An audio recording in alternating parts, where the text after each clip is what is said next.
जीव के कल्याण के साधन कितने हैं। सबसे पहले जीवों के कल्याण का साधन है धर्म, क्योंकि धर्म शब्द का अर्थ ही है ध्रियते येन स धर्मः, जिसके द्वारा धारण किया जाए उसको धर्म कहते हैं। श्री मनु महाराज कह रहे हैं, धारणा धर्म मिथ्याहु धर्मो धारयते प्रजा। धारण करने से धर्म कहा गया। धर्म ने ही संपूर्ण प्रजा को, संपूर्ण सृष्टि को धारण कर रखा है।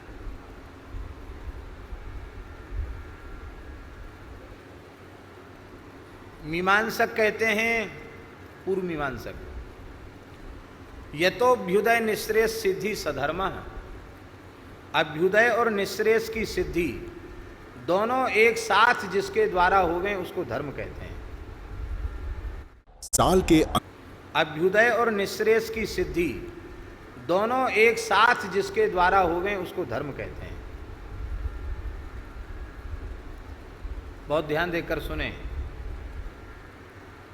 दो चीजें हैं, दो चीजें हमारे जीवन में घटित होती दिखाई पड़े तो समझना चाहिए हमारे जीवन में धर्म है।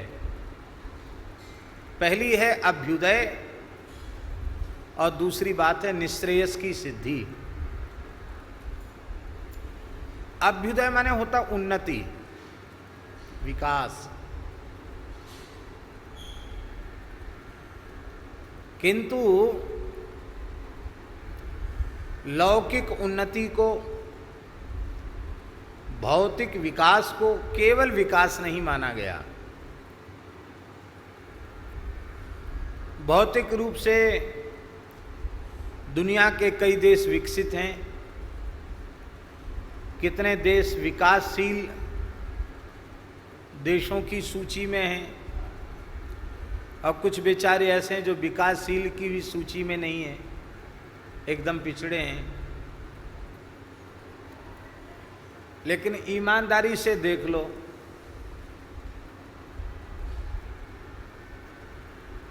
विकासशील या अविकसित देशों की बात तो जाने दीजिए, जो पूर्ण विकसित देश हैं उन्होंने भी इस भीषण महामारी के आगे हाथ खड़े कर दिए। श्री राधा वल्लभ लाल की जय। क्या हम आपसे पूछते हैं, इस काल में सभी के अहंकार का कवच टूटा कि नहीं टूटा? चाहे विकसित हों, चाहे विकासशील हों, चाहे अविकसित हों, सबका विज्ञान, सबकी शक्ति, सबकी सामर्थ्य धरी की धरी रह गई। और जिसे हम विकास माने बैठे हैं उसकी स्थिति ये है कि हमारे व्यक्तिगत जीवन में तो सत्य सदाचार विदा हो ही गया, खान पान की अशुद्धि आ गई, स्वेच्छाचारिता आ गई, स्वार्थपरता आ गई, विषय लोलुपता बढ़ गई। ये व्यक्तिगत विकास हुआ। और जिसे हम विकास मानकर प्रसन्न हो रहे हैं, उस विकास की परिणति वर्तमान समय में ये है कि पूरा संसार रासायनिक जैविक हथियारों की ढेरी पर बैठा है, बारूद की ढेरी पर सारा संसार बैठा है। तो जिसे हम विकास कह रहे हैं, तो हमने विज्ञान के द्वारा विकास नहीं, अपने विनाश के साधन इकट्ठे कर लिए। क्या इसी को विकास कहेंगे? इसका मतलब है जिसे हमने जीवन में व्यक्तिगत उन्नति और सामाजिक उन्नति मान रखा है, वैश्विक उन्नति मान रखा है, वह उन्नति नहीं है। और निःश्रेयस, वह अभ्युदय नहीं, और निःश्रेयस माने परम कल्याण। माने वह कल्याण जिस कल्याण के होने के पश्चात फिर दूसरा कल्याण बाकी न रह जाए। सरल शब्दों में हम कहें तो अकल्याण की संभावना ही निरस्त हो जाए।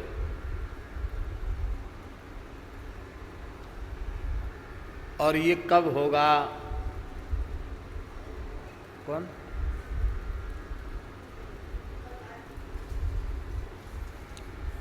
गोस्वामी जी के शब्दों में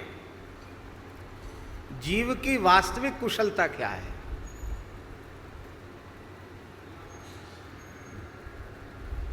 तब लगी कुशल न जीव कहूं, सपने हूँ मन विश्राम, जब लगी भजत न राम कहाँ, शोक धाम तजी काम। क्या प्यारी बात। तब लगी कुशल न जीव कहूँ, सपने हूँ मन विश्राम, जब लगी भजत न राम कहाँ, शोक धाम तजी काम। श्री गुरुदेव भगवान की जय। प्रणाम गुरु।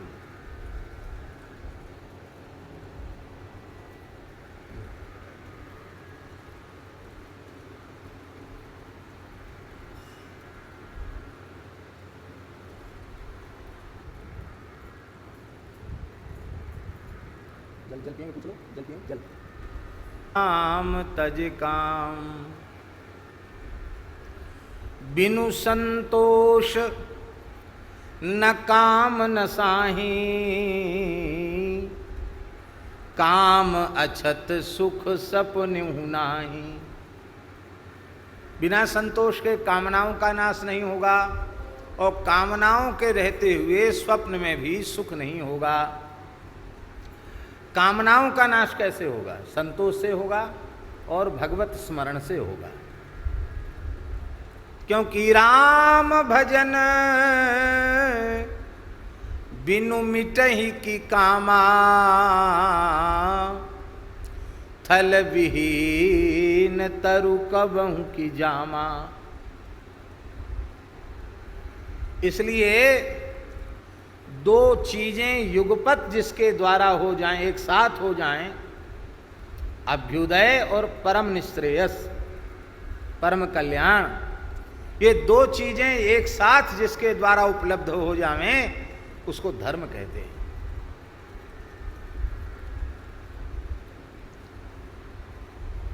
इसलिए धर्म साक्षात भगवत रूप ही है, भगवान ही है धर्म। विग्रहवान धर्म भगवान ही है। जीवों के कल्याण का साधन धर्म है। भगवान कृष्ण द्वैपायन व्यास जी महाराज कह रहे हैं, ऊर्ध्वबाहो विरोम्यैतत्, ऊर्ध्वबाहु विरोम्यैतत् नहि कश्चित् शृणोति मे, धर्मात् अर्थस्य कामश्च सकिमर्थम न सेव्यते। सारा संसार अर्थ और काम के पीछे पड़ा है। सबका एक ही लक्ष्य है, अर्थ और काम। अरे भाई, तुम्हें अर्थ और काम की भी प्राप्ति करनी है, वो भी धर्म से ही होगा। धर्म से, सदाचार से शून्य होकर जो अर्थ आवेगा वो तुम्हारे विनाश का कारण बन जाएगा। धर्म अनियंत्रित जो काम है वो तुम्हें नरक ले जाएगा। काम क्रोध मद लोभ सब नाथ नरक के पंथ, तुम्हें नरक ले जाएगा। धर्म जीवन में बहुत आवश्यक है। धर्मेण ही न पशु भी समाना, धर्म से ही मनुष्य पशु के समान है। और धर्म जो है ना, पृथक पृथक वर्णों के, पृथक पृथक आश्रमों के धर्म जो है ना, वो विशेष धर्म है। तत्तद वर्ण के तत्त आश्रमों के जो धर्मों का निर्वचन किया गया है वो विशेष धर्म हैं,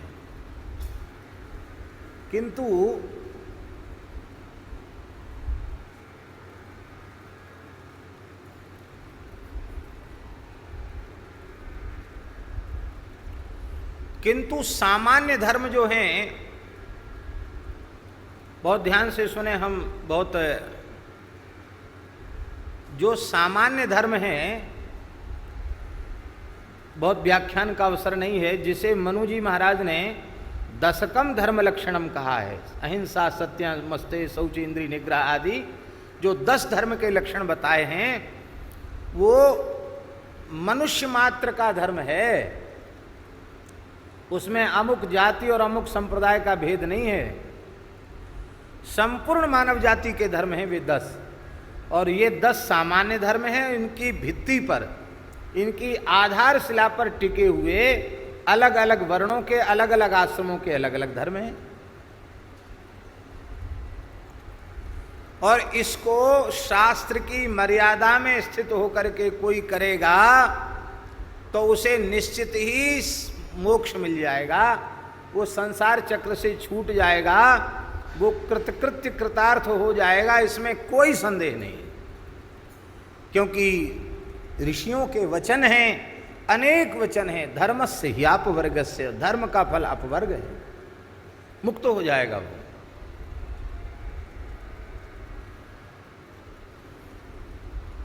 तो एक जीवों के कल्याण का साधन धर्म है। गोस्वामी जी कहते सुख चाहे मूढ़ न धर्मरता। मूढ़ मनुष्य सुख तो चाहता है पर धर्मरत नहीं है।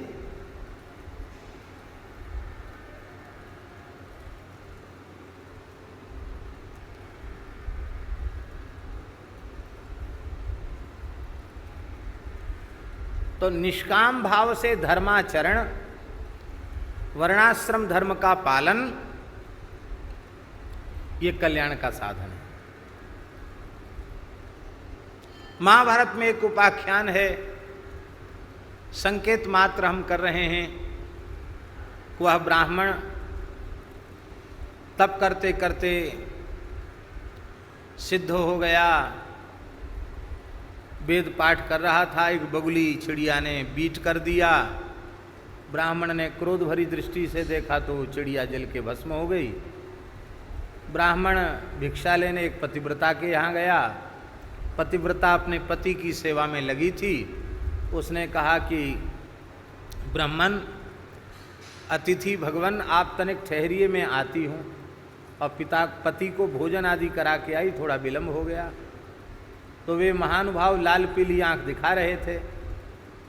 तो उसने मुस्कुरा कर कहा, महात्मन क्रोध मत कीजिए, मैं वह बेचारी बगुली चिड़िया नहीं हूँ जो आपकी थोड़ी सी लाल पीली आंख से जलकर खाक हो जाऊँ। मैं पतिव्रता नारी हूँ। मेरा धर्म अपने पति को परमात्मा का स्वरूप मानकर सेवा करना मेरा धर्म है, और मैं अपने धर्मानुष्ठान में लगी हुई हूँ। मेरा प्रथम कर्तव्य वह है। तो आपको धैर्य रखना चाहिए, क्रोध नहीं करना चाहिए। ब्राह्मण का क्रोध शांत हो गया। बोलो भगवती, पहले ये बताओ कि जंगल में घटी घटना तुमको कैसे ज्ञात हुई? तो उसने कहा, स्वधर्म पालन से मुझे सब कुछ ज्ञात हो गया, सर्वज्ञता प्राप्त हो चुकी है मुझे। तो धर्म का रहस्य तुम ही उपदेश करो, बताओ। बोले मैं तुम्हें धर्म का उपदेश नहीं दे सकती हूँ, क्योंकि मेरे बहुत गृह कार्य हैं। एक बात, और दूसरी बात, गुरुजी एक बड़ी बारीक बात और थी, वर्तमान समय में कहो तो झगड़ा खड़ा हो जाएगा। वो दूसरी बारीक बात ये है कि उपदेश का अधिकार भी शास्त्र ने निश्चित किया है। बस इतने संकेत में ही समझ लीजिए। उसने कहा, मैं धर्म का अतिक्रमण नहीं कर सकती, आपको उपदेश नहीं दे सकती। माताएं अपनी संतान को धर्म का, सदाचार का उपदेश करें, यह उनके लिए विहित है। लेकिन किसी को भी वे प्रवचन व्याख्यान के माध्यम से उपदेश करने लगे, ये शास्त्र विहित नहीं है। आज कोई सुनने के लिए तैयार नहीं, आज कोई मानने के लिए तैयार नहीं।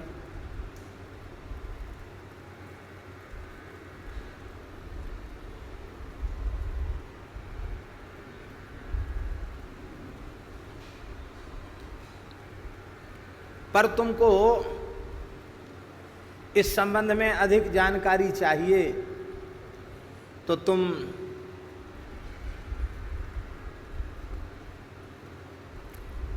मिथिला में एक व्याध रहता है, धर्म व्याध, उसके यहाँ चले जाओ। कसाई है, वो जानता है। महाराज वह भी 10 धर्म के लक्षण जो मनु ने कहे हैं उनको निष्ठापूर्वक पालन करता हुआ, अपने माता पिता की भक्ति, अपने माता पिता की सेवा करता हुआ वह भी बड़ा अद्भुत धर्म का रहस्य जानने वाला था। बड़ा भारी सत्संग हुआ, उसने अपने पूर्व जन्म का इतिहास भी सुनाया कि किस दोष के कारण मुझे स्कूल में आना पड़ा, और कहा मैं इससे अधिक नहीं कह सकता क्योंकि जितना मुझे बोध था उतना मैंने कह दिया। अब जो विषय श्रुति प्रतिपादित है उसको कहने का अधिकार मेरा नहीं है। तुम काशी चले जाओ, वहाँ तुलाधार नाम का वैश्य है, वो तुम्हें धर्म की बात बताएगा। तब वह ब्राह्मण काशी गया वैश्य के पास, और उस वैश्य ने धर्म का रहस्य का उपदेश उसे किया।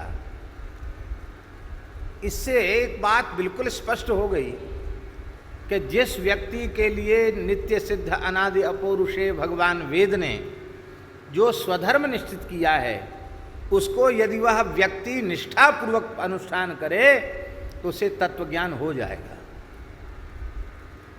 कल्याण हो जाएगा, उसका संदेह नहीं है उसमें। ये मैंने बहुत संक्षेप में कथा सुनाई, ये प्रमाण है उसका। दूसरा जीवों के कल्याण का साधन है आत्मबोध। स्वरूप बोध कहो, आत्मबोध कहो, आत्म साक्षात्कार कहो, अथवा आप भगवत साक्षात्कार कह लो, क्योंकि भगवान आत्मा से भिन्न तो नहीं है।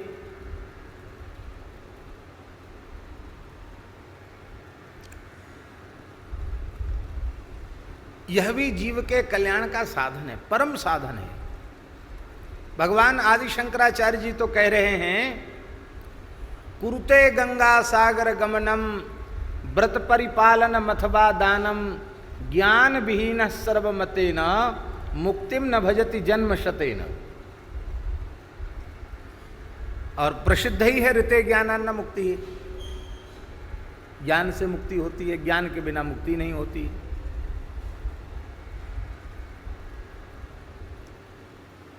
तो बोले यह भी ज्ञान भी कल्याण का साधन है, क्योंकि श्री सुखदेव जी महाराज ने कहा है, कर्मणा कर्म निरहारो नहियात्यंत इष्यते अविद्वत अधिकारित्वात् प्रायश्चित्तम विमर्शनम। तत्वज्ञान को ही सबसे श्रेष्ठ प्रायश्चित बताया। यह भी कल्याण का साधन है। तीसरा जीवों के कल्याण का साधन है भक्ति। भगवान के चरणों में प्रेम हो जाए, भगवान के चरणों में अनुराग हो जाए, ये भी जीव के कल्याण का साधन है। सनकादिक भगवान ने भक्ति के कितने विशेषण दिए। भक्ते सुगोविंद स्वरूप कर्त्री प्रेमैक धर्त्री भवरोग हंत्री सात्वंच तिष्ठस्व सुधैर्य संश्रया निरंतरम वैष्णव मानसानी। हे भक्ति महारानी, भक्तेषु सप्तमी का बहुवचन है, माने भक्तों के अंतःकरण रूपी अधिकरण में श्री गोविंद का प्रादुर्भाव करा देती हो। इसका मतलब गोविंद तो वहां पहले से हैं ही, पर भक्ति उस आवरण को नष्ट कर देती है, जिस आवरण के नष्ट होने से भगवान की अनुभूति होने लग जाती है। भक्तों के हृदय में गोविंद को प्रकट कर देती हो, अनन्य प्रेम प्रदान करके उसे धन्य कर देती हो और भवरोग को समाप्त कर देती हो। ये 3 काम भक्ति महारानी के द्वारा हो जाते हैं। पर भक्ति की भी बड़ी महाराज गंभीर परिभाषा है। भक्ति की परिभाषा है आचार्यों ने जो दी है, तैल धारावत अविच्छिन्न भाव से अखंड अविच्छिन्न भगवान नाम रूप गुण लीला की स्मृति होने लग जाए, इसका नाम भक्ति है। अब बहुत ध्यान से सुने। मान लो किसी के जीवन में जैसी धर्मनिष्ठा होनी चाहिए वैसी नहीं है। अरे दूसरी ओर कहाँ खोजने जाओगे? हम स्वयं प्रमाणभूत आपके सामने बैठे हुए हैं।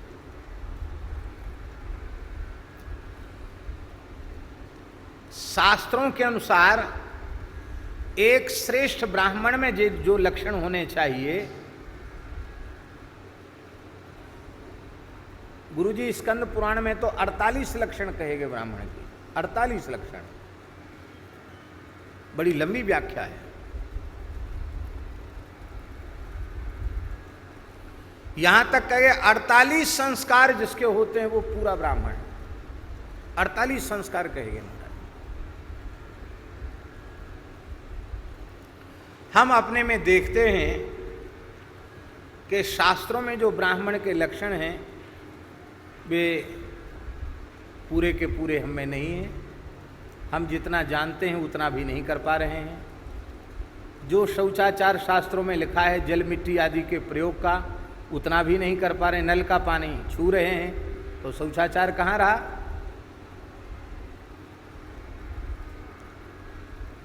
सब चीज अशुद्ध है। तो हम देखते हैं कि जो होना चाहिए वो हमारे में नहीं है। चलो ठीक है, अब चतुर्थाश्रम की दीक्षा हो गई है,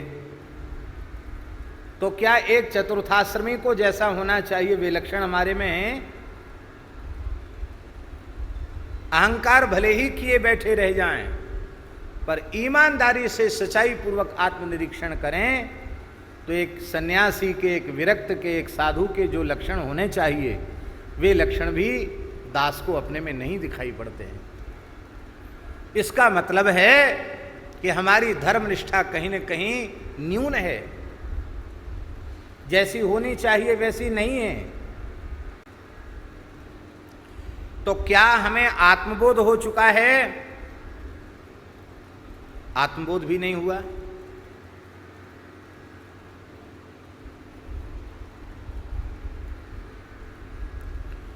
किसी महानुभाव से हमने सुना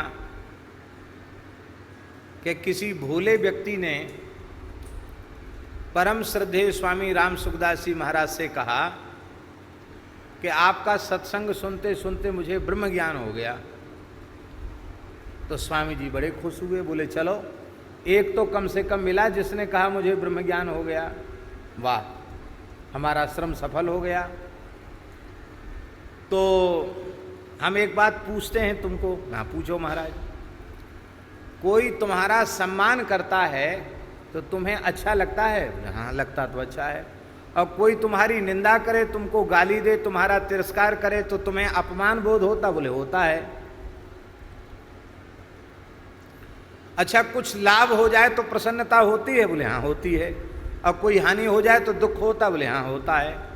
कुछ बातें स्वामी जी ने पूछी और पूछने के बाद कहा, महाशय आपको ब्रह्म ज्ञान नहीं ब्रह्म ज्ञान हो गया है, आप अज्ञान को ही ज्ञान माने बैठे।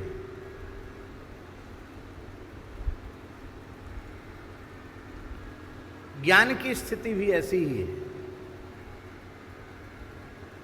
इस बात को विनय पत्रिका में आगे गोस्वामी जी ने कहा है कि वाक्य ज्ञान में जो अत्यंत निपुण हैं, लेकिन वस्तुतः जिसे ज्ञान कहते वह ज्ञान नहीं हुआ, तो उस ज्ञान से भुक्ति की सिद्धि तो हो जाएगी पर मुक्ति की सिद्धि नहीं होगी। तो हम देखते हैं कि जैसा आत्मबोध होना चाहिए वो भी नहीं है। सम्मान अपमान हानि लाभ आदि से भी ऊपर नहीं उठ पाए हैं।